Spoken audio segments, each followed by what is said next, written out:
Imagine a creditor wins a judgment against you next month. What can they legally touch? Your car, your shop equipment, your family home? Now imagine most of what you use to make money does not legally belong to you at all. It belongs to a clean, well-run company that you control, but you don't co-mix it with your personal life. That simple shift can be the difference between a scary letter and a creditor walking away empty-handed. Today, I'll show you how individuals in Nigeria lawfully use corporations to protect personal assets from creditors. I'll show you what works, what fails, and how to set it up without playing games or committing fraud. I'll keep it simple and share real client-style stories from my practice. No names. By the end, you know the playbook I give founders, professionals, and property owners who want peace of mind long before there is any trouble. A contractor came to me shaking. He had lost a client dispute and feared his personal SUV, work truck, and even his personal gadgets in his family home would be all taken away. He had been trading in his own name for years. All receipts were in his name. All work tools were also in his name. When a business runs in your personal name, there is no distance between your business debts and your personal property. The first move we made was to stop that exposure.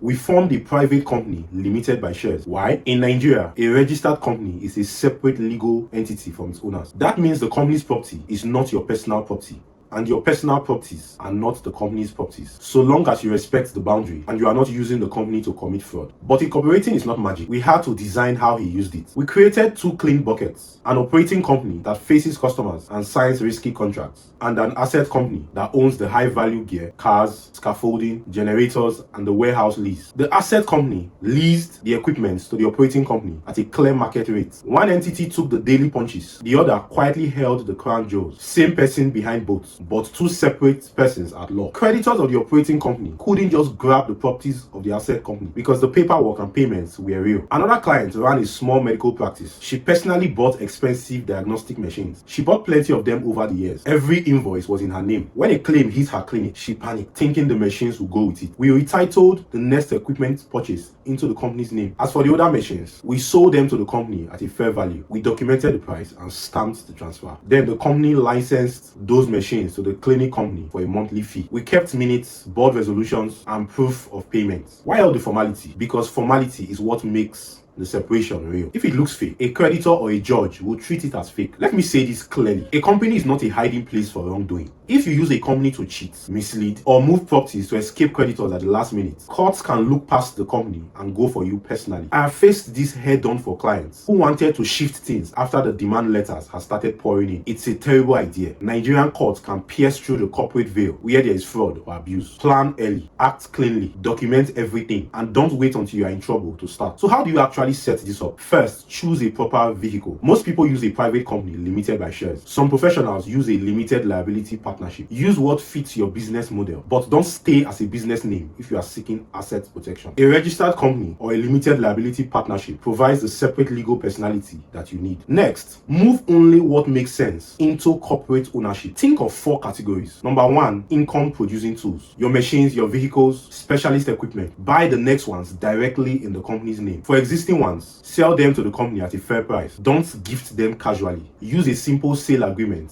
and proof of funds. Then if the operating part of your business needs them, lease them back on a short, clear lease. Number 2, intellectual property. Your brand name, logo, content, proprietary training models, or your software licenses. Register the trademark in the company's name. License it back to the operating entity. That way, if the operating entity has a dispute, the brand itself sits elsewhere, licensed on paper, and can't be yanked away without due process. 3, real estate dedicated to business. A warehouse, a clinic space, a studio. Either the company takes the lease directly, or your asset company takes the lease and sublets it to the operating company. If you own the property personally and want to ring-fence it, consider a clean sale or a long lease to a company that you control. Keep valuations and pay the taxes and stamp duties that are due. Sharp practices here create a risk. Clean paperwork creates safety. 4, cash flows. This is about habits. Separate bank accounts. Company money is not your piggy bank. Pay yourself via a salary, dividends, or director fees that are recorded. I've seen judges and creditors get very interested when the same personal accounts receives POS sales, school fees payments, and equipment lease payments on behalf of the company. That's how the boundary gets ignored. A founder once asked me, what if I just loan the company the money and the company company owes me instead of owing others. Great idea if you do it right. When you fund your own company, record it as a director's loan with a simple loan agreement. If you want real security, take a debenture over the company's assets and register that charge on time with the Corporate Affairs Commission. If you don't register, your security can be ignored if the company gets into trouble later. A registered charge can put you in a stronger seat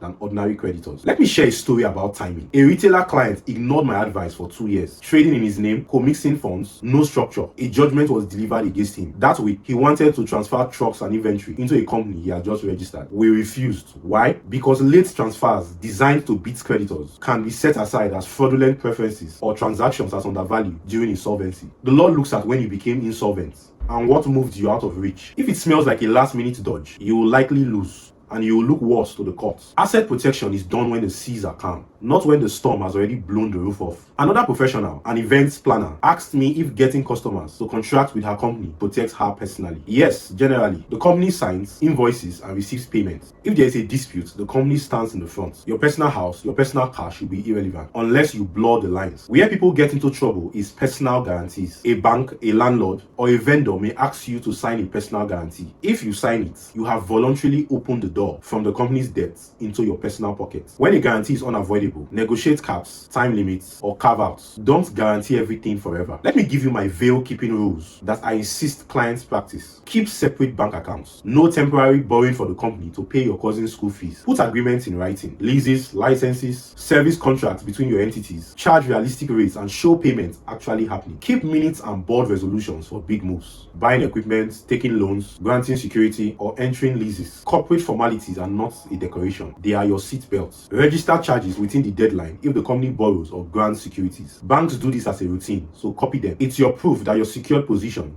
beats later unsecured claims. Insure the assets in the name of the actual owner. If the company owns the truck, the policy should name the asset company, not you personally. File your annual returns and stay tax compliant. A non-compliant half-dead company invites a judge to look past it if there's evidence of abuse. No sham transfers. If the company owns the generator, don't store it personally in your personal house and deny the company access. If the company leases the studio to the operating firm, let the operating firm actually pay rent. Real use, real payments, real paper trail. Someone asked me, what if I'm in one-man show? Isn't it obvious I am the company? That's fine. The law allows single-member companies. The key is that the company's life is its own. You can be the only owner and director and still maintain real separation through your behavior and your record. Let's do a quick practical makeover for a small business trading today in a personal name. Step 1, incorporate. Step 2, open a company bank account and move all new businesses through it. Step 3, move critical tools into company ownership with clean sales documents and proof of payment. Step 4, if you have an existing business name that customers know, register the trademark and license it to the company, or stop using the business name and trademark as the company. Step 5, repaper your customer contract so they are with the company, not you. Step 6, if you need to inject cash, do a director's loan, and for larger sums, secure it and register the charge promptly. Step 7, create an asset lease or intellectual property license to the operating side if you have split entities. Step 8, stop signing personal guarantees casually. If a landlord insists, negotiate a deposit for a shorter guarantee period than an open-ended promise. One of my clients ran a coaching brand with a studio, cameras, microphones, and a fast-growing online course library. We packed the brand and media library in the asset company and licensed it to the operating company that ran the classes. The operating company faced refund disputes and platforms chargebacks. The asset company was not a party to those customer contracts. When a dispute escalated, the creditor's lawyer wrote a long, noisy letter listing everything owned by my client. Our response was short: wrong entity, wrong owner. Please address the operating company and here are the contract terms. Because the paperwork was clean, it didn't become a drama. Now let's talk about land. People often ask, should I put my family home in my company? Usually, no. Mixing your family home with your trading company is not wise. If your company fails, you don't want the liquidator poking your home. If you want to ring-fence a commercial property or an investment property that can sit in a dedicated asset company with no trading risk, keep it boring. No co-mingling, no funny loans, no constant personal withdrawals. If the property is already in your personal name and you want it held by a company, do a proper transfer. Pay the applicable taxes and keep the paper trail. Don't do this on the eve of a lawsuit. That's how you lose the benefits and invite allegations of an undervalued transfer. What about using multiple entities? Isn't that complicated? It's as complicated as you make it.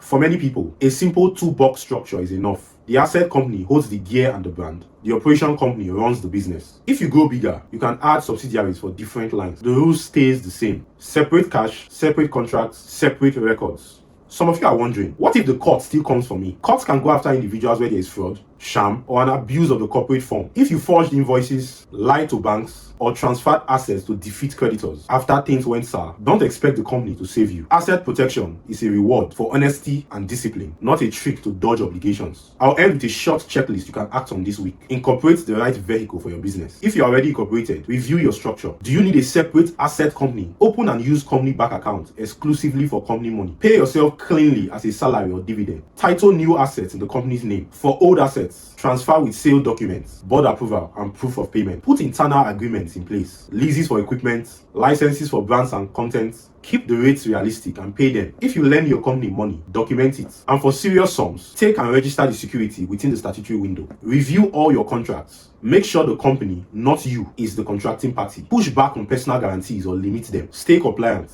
Your annual returns, tax filings, insurance, compliance is part of the shield. Never move assets last minute to defeat creditors. If you're already in hot water, speak to a lawyer about restructuring or settlements, not magic tricks. If you build these habits early, most creditors' threats against you personally becomes noise. They can argue with the company that actually did the deal, but your home life stays calm. That's the real win. If this was helpful, subscribe and share this with someone who needs to hear this before a creditor's demand letter arrives. If you want a private review of your current structure, your contracts, and your asset map, reach out. I help serious business owners set this up the right way before the storm.